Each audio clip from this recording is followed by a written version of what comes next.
My name is Natalie Gray, and I'm 32 years old.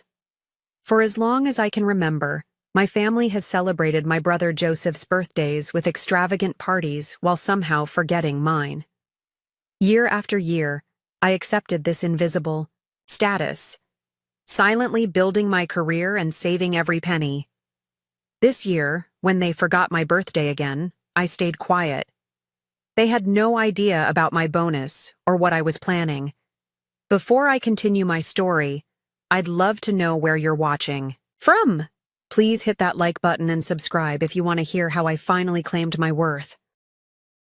Growing up in our pristine colonial home in suburban Boston, I learned early that some family members shine brighter than others. My parents, Thomas and Eleanor Gray, always made sure we had everything we needed materially. Dad worked as a corporate attorney, while Mom managed several high-end boutiques in the city. From the outside, we appeared to be the perfect American family: successful parents, 2 healthy children, and a golden retriever named Cooper. But within our household walls, a different reality existed. The pattern began subtly when Joseph and I were young. When he turned 10, my parents transformed our backyard into a carnival wonderland. Over 50 kids from school attended, bouncing on the rented inflatable castle, faces painted by professionals, and feasting on catered food. A magician performed impressive tricks that left the children gasping with delight. My parents spared no expense, proudly documenting every moment with their expensive camera. Just 3 months later, when my 8th birthday arrived, I woke up with butterflies in my stomach. Mom rushed us through breakfast, hurrying to get Joseph to his soccer tournament. "We'll do something special tonight, honey," she promised, kissing my forehead before dashing out the door. That evening, after Joseph's game-dominated dinner conversation, Mom placed a store-bought cake in front of me with 8 skinny candles. They sang quickly, and Dad passed me a gift bag containing a generic journal and colored pencils. "You're the quiet one, sweetie," Mom explained when I couldn't hide my disappointment. "Joseph is more extroverted, so he enjoys big parties. We thought you'd prefer something small." Dad nodded in agreement. "Plus, we're just tired from work. Planning big events takes a lot of energy." I didn't understand yet how these justifications would become a lifelong pattern, but I nodded and thanked them for the cake, retreating to my room to write in my new journal about the birthday I had imagined. My Aunt Caroline noticed the disparity during her rare visits from California. "Natalie, why don't your parents have any photos from your piano recital on the wall?" she once asked, gesturing toward the shrine of Joseph's athletic achievements dominating our hallway. I shrugged, having accepted my secondary status. "Aunt." Caroline frowned but lived too far away to intervene regularly. My grandmother Martha became my sanctuary. Living just 20 minutes away, she never forgot my birthday, always arriving with a thoughtfully chosen gift and a card filled with encouragement about my potential. "You have a special light, Natalie," she would whisper while hugging me.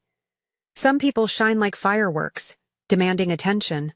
Others glow steadily like stars, guiding people home. Never dim your light for anyone." While Joseph brought home average grades that received effusive praise, my straight A's and academic awards sparked minimal interest. "That's nice, honey," Mom would say, barely glancing at my report card before turning back to her magazine. When I won the district spelling bee in 5th grade, Dad had an important meeting and Mom had inventory at the store. I stood alone on stage, searching the audience for familiar faces that weren't there, while my teacher, Mrs. Patterson, gave me an extra congratulatory squeeze, understanding my disappointment. I developed what my childhood therapist later called an invisible child persona. I became exceptionally self-sufficient, completing homework without assistance, packing my own lunches, and solving problems independently. I learned that asking for attention or validation only highlighted its absence, so I stopped asking. In 4th grade, I befriended Olivia Marshall, whose vibrant family welcomed me warmly. Her parents attended every school event, celebrated achievements, large and small, and treated Olivia and her siblings with equal enthusiasm. Initially, I found their dynamics confusing. When Mrs. Marshall fussed over my science fair victory as if I were her own daughter, I nearly cried from the unfamiliar recognition. Olivia's home became my emotional refuge, a place where I felt seen. "Your family is different," Olivia observed after witnessing my 11th birthday, passing with just a hastily signed card from my parents, who were busy preparing for Joseph's upcoming basketball tournament. The simple acknowledgement of this truth felt revolutionary. I wasn't imagining the imbalance. It was real, and someone else could see it too. My 16th birthday fell on the same weekend as Joseph's regional soccer championship. The timing couldn't have been worse, or more predictable. That morning, I woke early, allowing myself a moment of hope that Sweet 16 might finally merit some special attention. I came downstairs to find my parents packing the car with coolers and folding chairs for the tournament. "Oh, Natalie, good morning," Mom said, checking her watch. "We need to leave in 20 minutes. Joseph needs to be there early for warm-up." Dad glanced up from loading the trunk. "There's cereal in the pantry. We'll grab dinner somewhere after the game." Neither mentioned my birthday. I stood frozen in the doorway, the invisible girl turning 16 without anyone noticing. I retreated to my room, applied makeup to hide my red eyes, and joined them in the car, where the conversation revolved entirely around Joseph's prospects for earning a soccer scholarship. We spent my entire birthday on metal bleachers, cheering for Joseph's team. When they won, my parents jubilantly took the whole team for pizza, where I sat quietly in the corner, watching 16 candles burning down in my imagination. The contrast with Joseph's 16th birthday 6 months earlier had been stark. My parents had rented a hotel ballroom, hired a DJ, and invited his entire grade. The celebration culminated with Dad ceremoniously handing Joseph keys to a brand new Jeep Wrangler, complete with custom wheels and a premium sound system. Joseph had stood speechless before whooping with joy, his friends clapping him on the back while my parents beamed with pride. Throughout high school, I channeled my hurt into academic excellence. While Joseph maintained C+ averages that our parents deemed good enough considering his athletic commitments, I maintained a perfect 4.0 GPA. I joined every academic club, won national writing competitions, and eventually became valedictorian. Each achievement felt like a quiet rebellion, a way of proving my worth to myself when my family couldn't see it. I also secured part-time jobs from the moment I turned 15, working at the local library and later at a coffee shop. Financial independence became my goal, as I recognized that self-sufficiency would be my escape route. Every paycheck went into a savings account I opened with grandmother Martha's help. Martha remained my emotional anchor, though her health began declining when I turned 17. Despite her arthritis making movement painful, she never missed important moments in my life.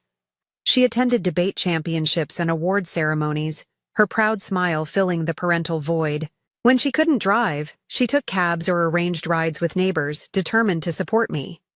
"Your parents love you," she would insist during our private conversations in her small apartment filled with books and family photos. "They just don't understand you the way they understand Joseph. Some people can only see what's familiar to them." I wasn't convinced about their love, but I valued Martha's perspective. She helped me frame my family experience as a mismatch rather than rejection, which preserved my ability to function in their presence. When my college acceptance letter from Northwestern arrived with a substantial merit scholarship, I sprinted to Martha's apartment first. She cried happy tears, declaring it was exactly what I deserved. Later that evening, I showed my parents over dinner. "Northwestern? That's in Chicago, right?" Dad asked, frowning slightly. "That's pretty far away." Mom skimmed the letter. "A scholarship is helpful. College is so expensive these days." Neither congratulated me directly. The conversation quickly shifted to Joseph's upcoming campus visit to State University, where he'd received a partial athletic scholarship. My parents spent 30 minutes discussing which hotel they should book for the visit and whether they should take him shopping for dorm supplies while there. My acceptance packet sat unopened on the counter for weeks, eventually disappearing into a drawer. By contrast, when Joseph's acceptance arrived, my parents immediately framed it for display. In our living room, my college roommate Melissa Chen was the first person to openly express outrage at my family's treatment. After witnessing a phone call where my parents briefly acknowledged my Dean's List achievement before spending 20 minutes discussing Joseph's fraternity initiation, she confronted me. "Natalie, that's not normal. You know that, right?" Her directness startled me. My parents can be annoying and overbearing, but they'd never ignore my accomplishments while celebrating my brothers. Her words cracked something open inside me. For years, I'd normalized my family's behavior, accepting my invisible status as somehow deserved. Melissa's perspective offered a jarring new lens. Perhaps the problem wasn't my worthiness, but their inability to see beyond their golden child. "Have you ever talked to them about how this makes you feel?" she pressed. I shook my head, the thought terrifying. What would I even say? "Why don't you love me as much as Joseph?" Melissa squeezed my hand. "Maybe start with something specific, like your birthday." But the thought of confrontation paralyzed me. Instead, I threw myself into college life, building connections with professors who valued my intelligence and friends who celebrated my existence. For the first time, I began creating a world where I mattered centrally, not peripherally. After graduating summa cum laude with a double major in marketing and psychology, I landed an entry-level position at TechVision, a rapidly growing technology company in Boston. My graduation ceremony offered another stark contrast in family dynamics. While my parents attended, they arrived late, missed the honors recognition, and left immediately after to prepare for Joseph's graduation the following weekend. Joseph graduated with a respectable but unremarkable 3.1 GPA in business administration. My parents gifted him a fully paid trip to Europe as a graduation present, proudly showing me the itinerary when I visited home. My graduation gift had been a generic card with a $100 check inside. Rather than dwelling on the disparity, I channeled my energy into building my career. I arrived at work an hour early each morning, volunteered for challenging projects, and stayed late to ensure flawless execution. My drive wasn't solely about professional ambition. It stemmed from a lifelong need to prove my worth. Within 18 months, I received my first promotion to marketing specialist. By my 25th birthday, I became the youngest team lead in company history. Each promotion validated what my family couldn't see, that I was exceptional, valuable, and worthy of recognition. The pattern of forgotten birthdays continued throughout my 20s. Each year, I would receive a last-minute text message or hastily purchased gift card, while Joseph's birthdays warranted family gatherings, expensive presents, and social media tributes. His 30th birthday exemplified this imbalance. My parents organized a week-long celebration in Hawaii for Joseph's 30th, inviting extended family and close friends. They rented a beachfront property, arranged private tours, and hosted a luau complete with professional photographers. My mother called me weekly with planning updates, never noticing the painful irony of involving me in elaborate preparations while my own birthdays passed with minimal acknowledgement. "You'll join us in Hawaii, right?" Mom had asked, as if this was a generous inclusion rather than another reminder of the disparity. I declined, citing work commitments. In truth, I couldn't bear witnessing the celebration knowing my 30th birthday 3 months earlier had merited only a text message from Dad saying, "Happy birthday, kiddo. Have a good one." The greatest loss of my adult life occurred when grandmother Martha passed away when I was 28. Her health had been declining for years, but nothing prepared me for the void her absence created. She was the one person who had consistently seen me, valued me, and loved me unconditionally. At her modest funeral, I stood numb as relatives offered condolences to my parents and Joseph, few acknowledging that Martha and I had shared a special bond.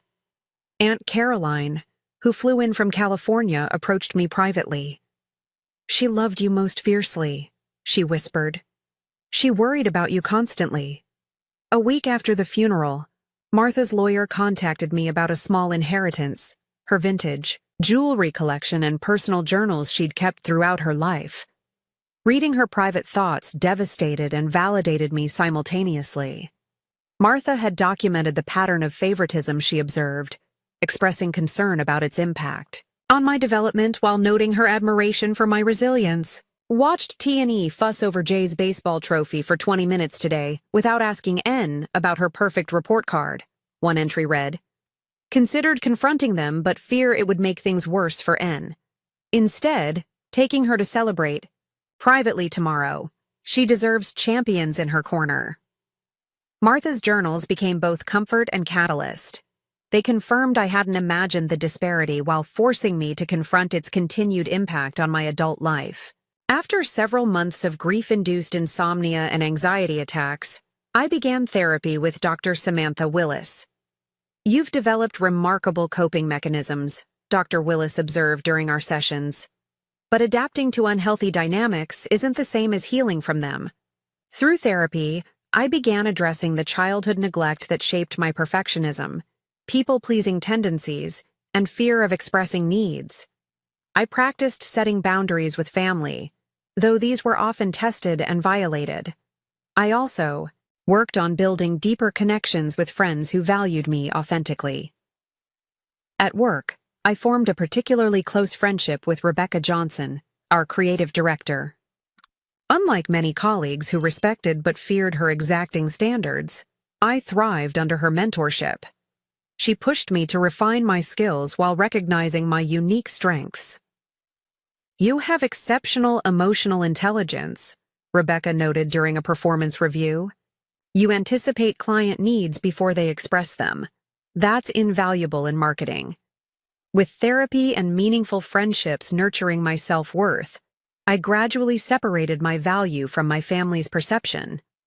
Though birthday disappointments and overlooked achievements still stung, they no longer threatened my fundamental sense of self. I was building a life where I mattered, regardless of whether my family could see it. The trajectory of my professional and personal life changed dramatically during my 4th year at TechVision. Our company needed to rebrand its flagship product suite to compete with an aggressive new market entrant. Despite being junior to several colleagues, I proposed a comprehensive marketing strategy that resonated with our executive team. "This approach reflects a deep understanding of our users' emotional journey," our CEO Victoria Bennett commented after my presentation. "It's exactly the direction we need." I was appointed project lead, a position that both terrified and exhilarated me. For 6 months, I worked tirelessly, coordinating with design teams, managing timelines, and communicating with stakeholders. The pressure was immense, but for once, the perfectionism born from childhood neglect served me well. I anticipated problems before they emerged and developed creative solutions that kept the project on track. When we launched the rebranded product line, industry response exceeded all projections. Technology publications praised the intuitive design and emotional resonance of our campaign. New customer acquisition increased by 70% within the first quarter, and our stock price reflected the market's confidence in our strategy. During the company-wide celebration, CEO Victoria pulled me aside. "This success is largely due to your vision and execution," she said, handing me a glass of champagne. "The board has taken notice." 2 weeks later, I was promoted to Director of Brand Strategy with a substantial salary increase and an unexpected year-end bonus of $70,000. The executive notification arrived in my private email, marked confidential with instructions about tax implications. I sat alone in my apartment that evening, staring at the bonus notification with tears streaming down my face. The amount exceeded my most optimistic expectations and represented something more valuable than money: recognition of my worth. When I called my parents to share news of my promotion, their response followed the familiar pattern of mild interest. quickly redirected to Joseph. "That sounds nice, honey," Mom said after my brief explanation of my new role. "Did Joseph tell you about his new business venture? He's opening a fitness center downtown. Your father and I are helping with the initial investment." Dad chimed in enthusiastically. "It's a tremendous opportunity. The location is premium, and with Joseph's connections from his college sports days, he's sure to attract a solid client base." I listened to them expound on Joseph's entrepreneurial potential for 20 minutes without asking a single follow-up question about my career achievement. My news, as always, was a brief detour from the main family narrative centered on Joseph. Later that week, during our regular phone catch-up, Joseph mentioned casually, "Mom and Dad transferred $40,000 to help me secure the gym space. They're so supportive." I bit my tongue, remembering how I'd paid for graduate school entirely through scholarships and part-time work after they explained they needed to conserve funds for retirement. Their financial support of Joseph wasn't surprising, but the amount still stunned me. As my 32nd birthday approached in early spring, I made a deliberate decision to remain silent about it. Previous attempts to hint at birthday acknowledgement had only yielded last-minute obligatory gestures that made the oversight more painful than if they had forgotten entirely. This year, I would expect nothing and spare myself the disappointment. Dewey?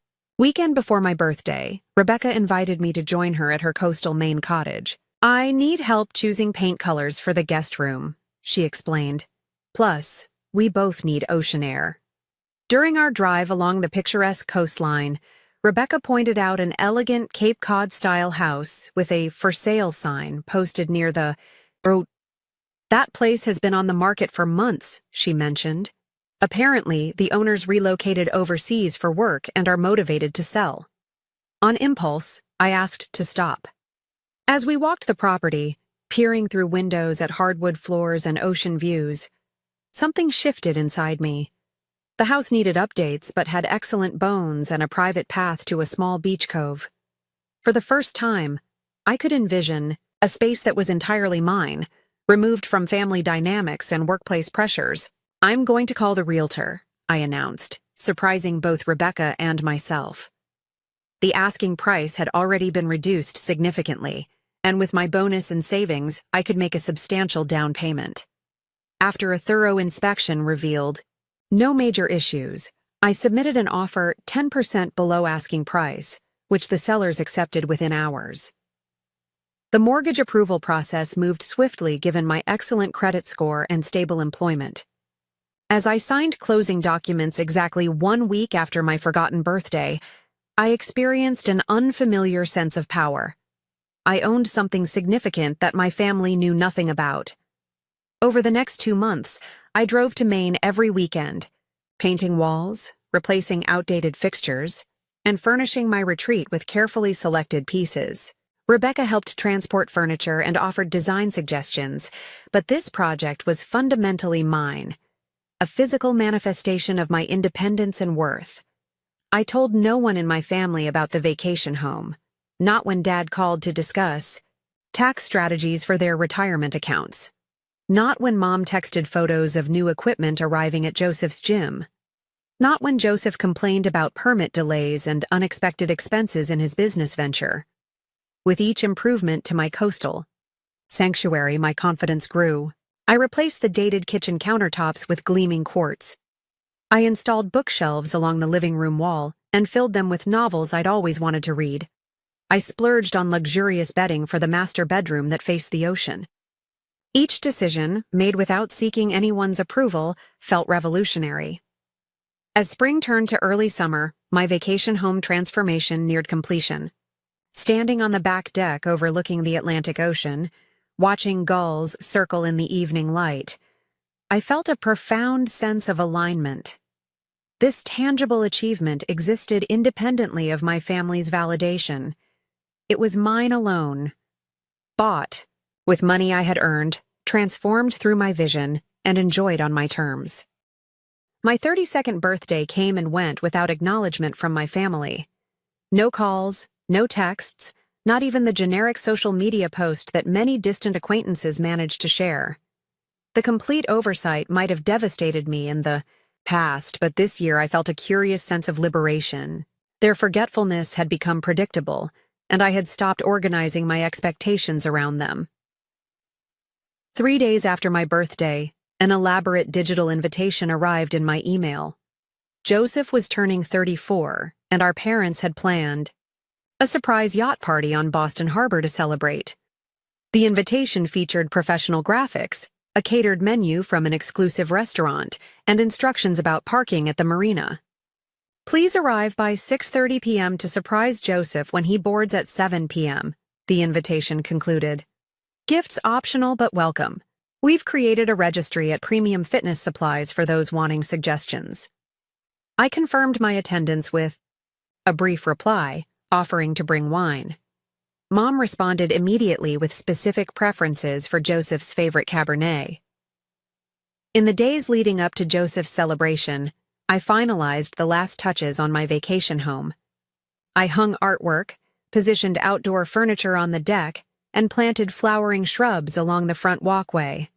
The transformation was complete, from dated property to personally meaningful sanctuary.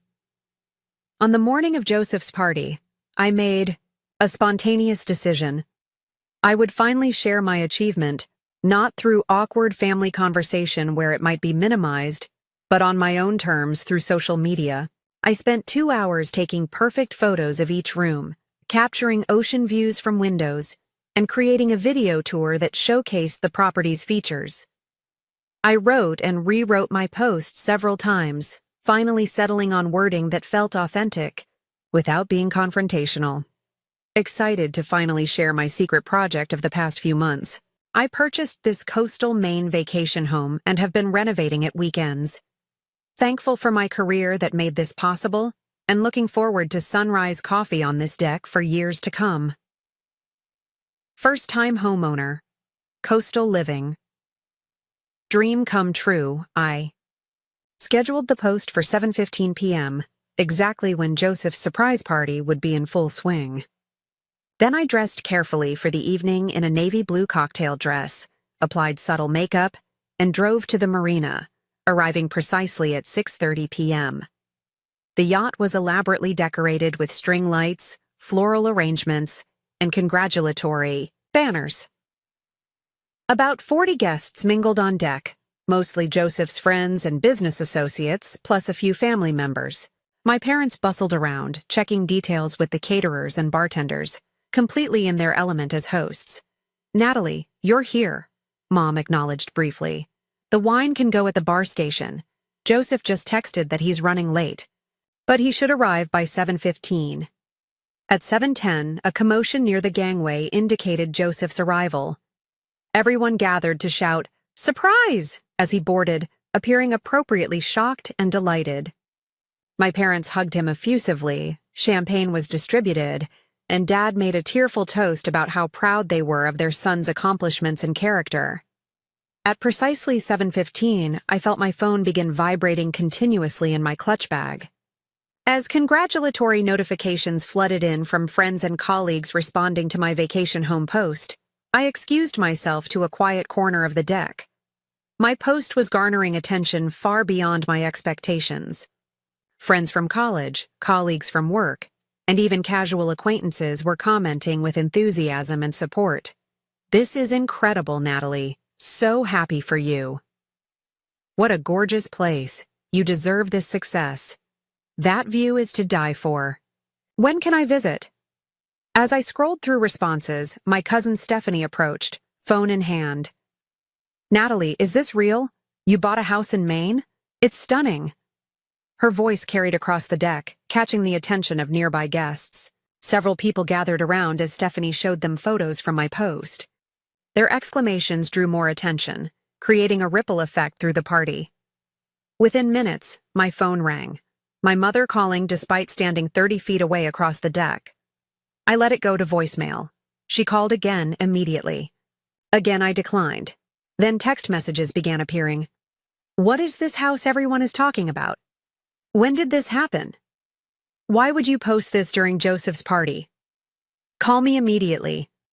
I tucked my phone away and maintained polite conversation with guests who approached with questions about my vacation home. I answered truthfully, but without elaboration, redirecting conversation back to Joseph's celebration when possible. 20 minutes later, Joseph himself appeared at my elbow, his expression a mixture of confusion and irritation. "Mom and Dad are freaking out about some house you bought? What's going on?" "I purchased a vacation home in Maine," I replied calmly. "I've been renovating it for the past 2 months." "And you posted about it tonight? During my party?" His tone carried the familiar entitled indignation I'd heard throughout our childhood, when anything threatened to shift attention from him. "I completed the renovations yesterday and wanted to share my achievement," I said simply. "Your party looks wonderful. The caterers did an amazing job with the seafood display." Joseph stared at me, unused to this calm assertion rather than my usual acquiescence. Before he could respond, Dad approached, his face flushed with anger, partially masked for the public setting. "Natalie, we need to speak privately," he insisted, gesturing toward the yacht's interior cabin. "I'm enjoying the party right now," I declined smoothly. "We can talk another time." Mom joined him, her voice tight. "How could you do this tonight? You've completely taken over Joseph's special evening. Everyone is talking about your house instead of celebrating him." The irony of her distress over divided attention was not lost on me. For a moment, I considered apologizing to keep peace, falling back into my lifelong pattern. Instead, I replied quietly, "I'm sorry you feel that way. It wasn't my intention to disrupt anything. I'm simply sharing good news from my life." "You could have done that any other day," Mom insisted. "Yes," I agreed, meeting her gaze steadily. "There are 364 other days, including my birthday last week." Her expression faltered briefly before hardening again. "That's what this is about? Some petty revenge because we were busy and missed your birthday?" "No," I replied truthfully. "This is about me celebrating my achievement on my own terms." Throughout the remainder of the evening, my phone continued buzzing with notifications. My post had spread beyond my immediate circle to extended family members. Aunt Caroline sent an exuberant message. "Martha would be bursting with pride. Can't wait to visit your beautiful home. You've worked so hard for this." Other relatives expressed similar sentiments, many noting they hadn't realized I was so successful in my career. Their supportive comments contrasted sharply with my immediate family's reaction, highlighting the different lenses through which people viewed my life. As the party wound down, I said polite goodbyes to guests and prepared to leave. Joseph intercepted me near the gangway. "You always need to make everything about you," he said bitterly. "Even when it's supposed to be my celebration." The familiar accusation, so backward from our family's reality, might once have silenced me. Instead, I responded with calm clarity. "Joseph, in 32 years, I've never had a party like this. I've never had my achievements announced in a family toast. I purchased a home with money I earned through hard work, and I'm proud of that. Your celebration is beautiful, and I've participated respectfully all evening. Both things can exist simultaneously." I left him standing speechless, walking confidently to my car with the evening breeze carrying the sound of continuing celebration behind me. For the first time in my life, I had refused to make myself smaller to maintain family harmony. The sensation was terrifying and exhilarating in equal measure. The 24 hours following Joseph's party brought an unprecedented flurry of communication from my family. Multiple missed calls accumulated while I slept peacefully, my phone silenced. By morning, voicemails demanded explanations about the vacation home, my finances, and the timing of my announcement. I prepared coffee and sat on my apartment balcony, mentally rehearsing responses with Dr. Willis's guidance echoing in my mind. "You don't owe detailed explanations about your life choices to people who haven't shown interest in your life." When I finally returned Mom's call, her voice crackled with barely contained frustration. "We deserve to know about major life decisions, Natalie. How could you purchase property without consulting us? Where did you even get that kind of money? I received a substantial bonus for my work on the company rebranding project, I explained calmly. Combined with my savings, it was enough for a down payment on a property that needed updating. A bonus? How much? She pressed. That's private financial information, I replied, surprised by my own boundary. Just as I don't ask about your financial decisions. That's different. We're your parents. Yes, you are. And I'm an adult managing my own finances successfully. I paused before adding, I've been director of brand strategy for almost 6 months now. The promotion came with significant compensation changes. The silence on her end spoke volumes. She hadn't registered or remembered my career advancement. After a moment, she redirected. Your timing was incredibly insensitive. Joseph's party was completely overshadowed by your announcement. I understand. You feel that way, I acknowledged without apologizing. Just as my birthdays have been overshadowed by Joseph's events throughout my life. Is that what this is about? Birthdays? Her dismissive tone triggered a lifetime of minimized feelings. It's about a pattern, I said quietly. My 32nd birthday passed last week without acknowledgement from any of you. Not a call, not a text, not even a social media comment. 3 days later, I received an elaborate invitation to Joseph's celebration with specific instructions about arrival times and gift preferences. We've been busy with Joseph's business launch, she defended. And you know you're not as expressive about these things as Joseph. You've always been more independent. I was independent because I had to be, I replied, my voice steady despite my racing heart. Not because I wanted to be invisible. Dad called next, his approach more directly confrontational. Your mother is very upset. What were you thinking? Natalie? Making a scene at Joseph's party? I didn't make a scene, Dad. I shared personal news on my social media. The fact that people found it interesting isn't something I could control. You deliberately timed it during his party, he accused. For the first time, I didn't deflect or accommodate. Yes, I did. After 32 years of watching Joseph receive celebratory attention while my accomplishments go unnoticed, I chose to share my news on my own terms. That's ridiculous, he sputtered. We've always supported both of you equally. The absurdity of his statement liberated me from concern about his reaction. Dad, can you name the last achievement of mine that you celebrated? My promotion? My industry award? My graduate degree? His lengthy silence confirmed what I already knew. He couldn't recall acknowledging any of these milestones. We've always been proud of you, he finally offered weakly. Pride without expression or acknowledgement feels remarkably like indifference, I responded. Joseph's text arrived that afternoon. Way to steal my thunder again.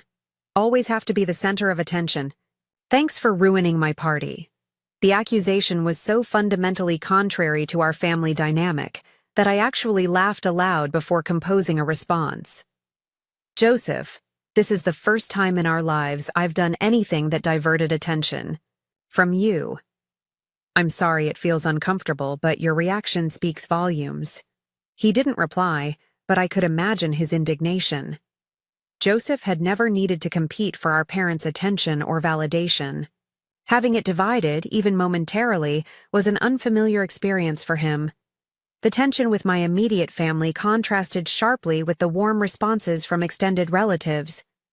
Aunt Caroline called from California, her voice brimming with enthusiasm. I've booked flights to come see your place in August, she announced. If that works for you, of course. I'm so incredibly proud of you, Natalie. Martha would be over the moon. My cousin Rachel sent a thoughtful message. Your home is gorgeous. I remember how you used to rearrange furniture in your bedroom constantly as a kid, trying to make it perfect. You always had an eye for design. The simple fact that Rachel remembered this detail about my childhood when my own parents seemed to retain so little about me was both touching and painful. For nearly a week, communication with my parents remained strained and minimal. I focused, On work, therapy sessions, and planning my next weekend at the vacation home rather than pursuing reconciliation. The ball was in their court, and for once, I refused to smooth things over at my own expense. 6 days after Joseph's party, Dad called my office unexpectedly. "I'd like to stop by your apartment this evening," he said without preamble. "Just me. There are things we should discuss." His tone was uncharacteristically hesitant, lacking the authoritative edge I'd grown accustomed to. I agreed, setting a boundary of 1 hour for the visit. When Dad arrived, he seemed diminished somehow, less certain than the father who had always presented unwavering opinions about everything from politics to pasta preparation. He declined my offer of coffee or wine, sitting stiffly on my living room sofa. "I've been thinking about what you said," he began after an awkward silence.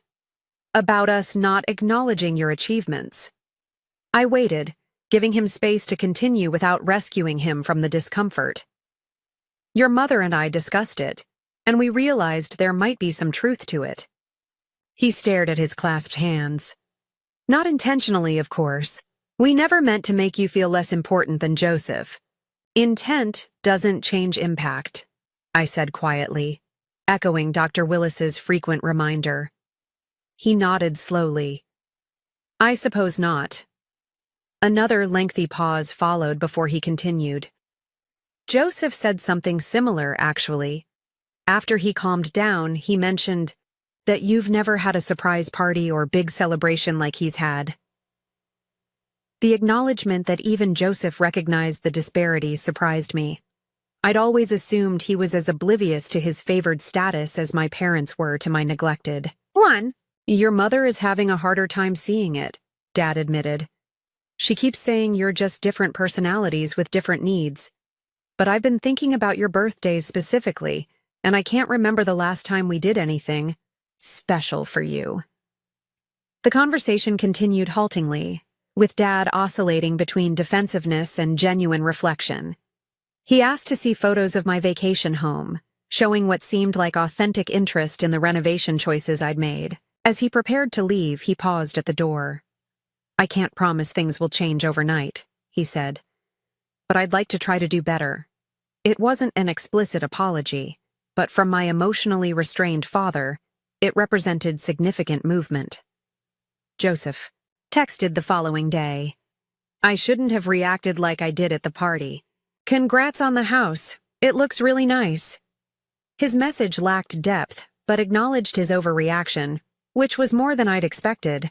I responded simply thanking him and offering an open invitation to visit my coastal property someday. Mom remained the most resistant to examining family patterns. When she finally called, her approach combined superficial interest in my home with subtle digs about my sensitivity and attention-seeking behavior. I maintained firm boundaries, redirecting her attempts to minimize my experience without engaging in arguments. "I understand this is difficult to discuss," I told her. "I'm not asking for apologies or dramatic changes. I'm simply no longer pretending that the imbalance doesn't exist or that it hasn't affected me." After several tense exchanges over the following weeks, I extended an invitation that surprised even me.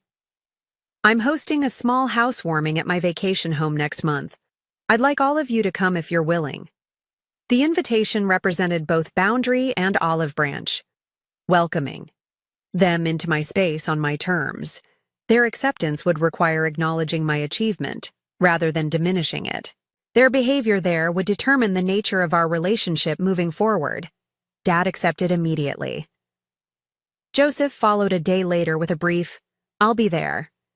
Mom hesitated longest, finally agreeing after what I imagined were lengthy discussions with Dad. As I prepared for their visit, arranging guest rooms and planning meals, I felt a curious blend of anxiety and empowerment. For the first time, I would welcome my family into a space that represented my success, my taste, and my independence. Whether they could truly see me there remained to be seen, but I was no longer waiting for their validation to recognize my own worth.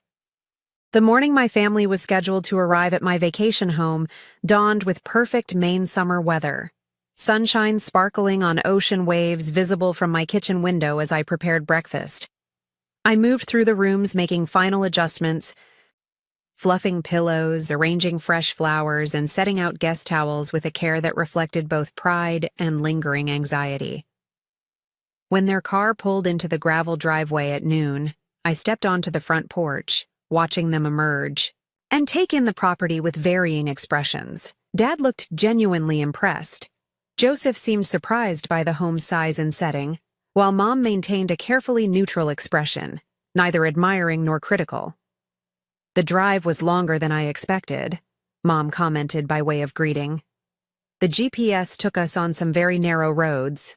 There's a more direct route I'll show you before you leave," I replied, refusing to let the subtle complaint set the tone. "Welcome to my home. I'd love to give you a tour." Leading them through the rooms I'd carefully renovated, I pointed out original features I'd preserved and updates I'd selected. Dad asked thoughtful questions about the restoration process. Joseph commented approvingly on the entertainment system. Mom remained largely silent until we reached the kitchen with its newly installed quartz countertops and stainless appliances. "This must have cost a fortune," she observed with an unmistakable edge of judgment. "It was a significant investment," I acknowledged calmly, "one that aligned with my financial planning and brings me joy every day." The subtle boundary seemed to register as she nodded without further comment. The back deck with its panoramic ocean view finally drew genuine appreciation from all of them. Even Mom couldn't maintain indifference before the spectacular coastline. "It's breathtaking," she admitted quietly.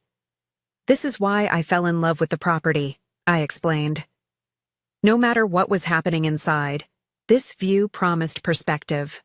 The afternoon progressed with less tension than I'd anticipated. We walked the private path to the small beach cove, collected shells, and returned for drinks on the deck. The neutral territory seemed to allow for conversation that avoided old patterns.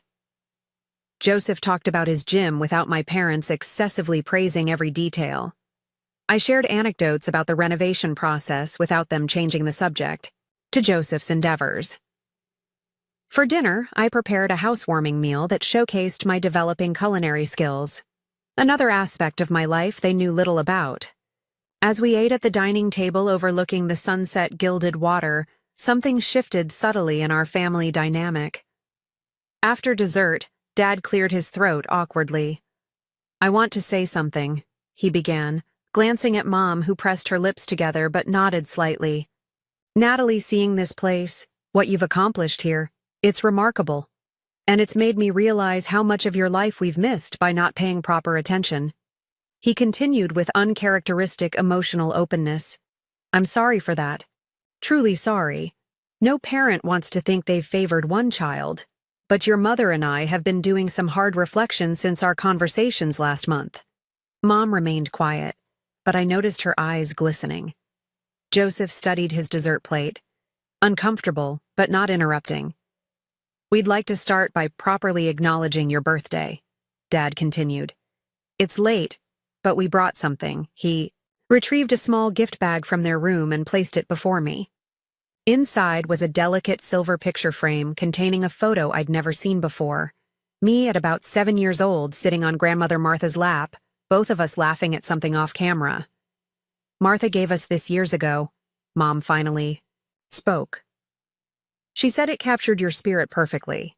We found it when going through some storage boxes recently. The simple gift held more meaning than any expensive present could have. It acknowledged both my bond with Martha and my parents' growing recognition of what they had overlooked.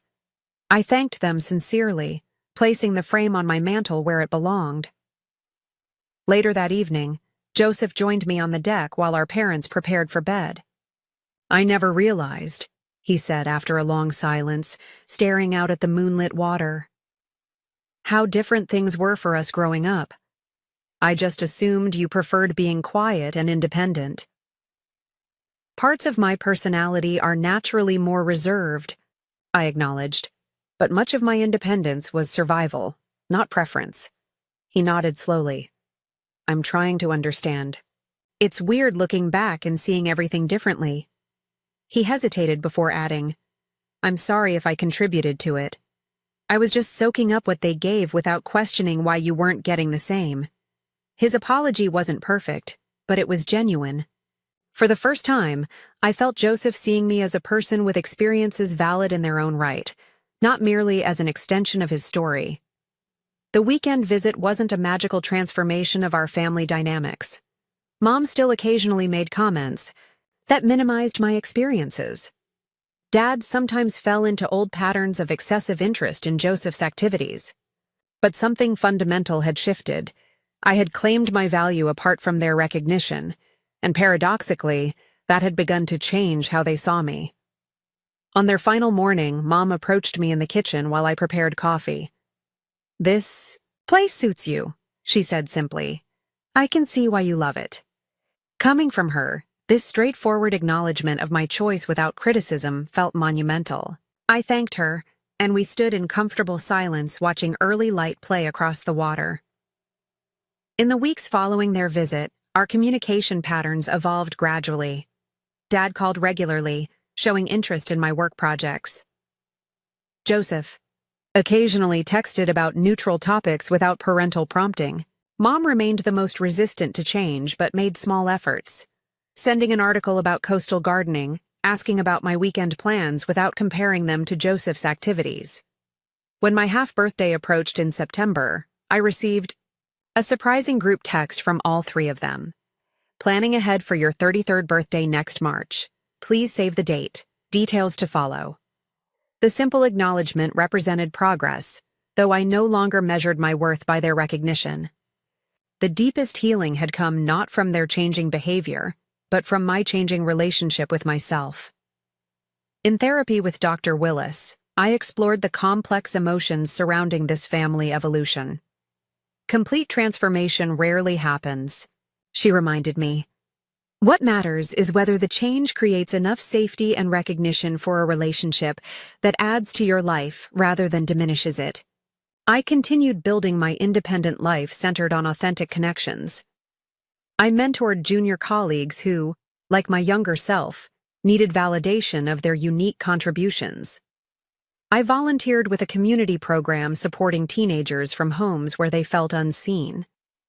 Each opportunity to help others claim their value healed some part of my own childhood wounds.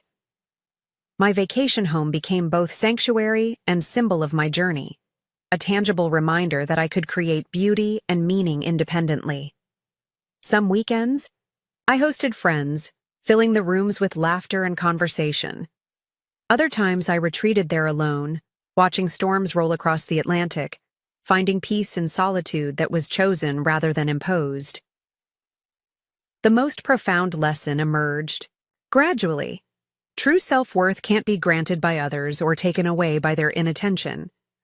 While parental recognition matters deeply, especially to a child, adult healing comes from recognizing our own light, exactly as Grandmother Martha had tried to teach me years earlier.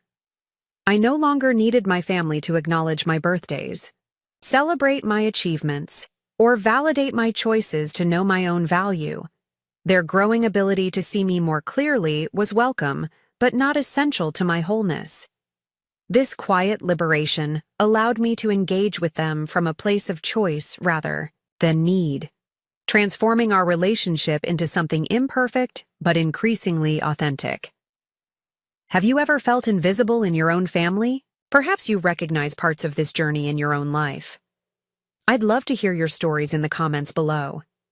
If this resonated with you, please like and subscribe to connect with others on similar paths. Remember that your worth exists, independently of others' ability to recognize it. Thank you for listening, and may you find the courage to claim your own value, whether others see it or not.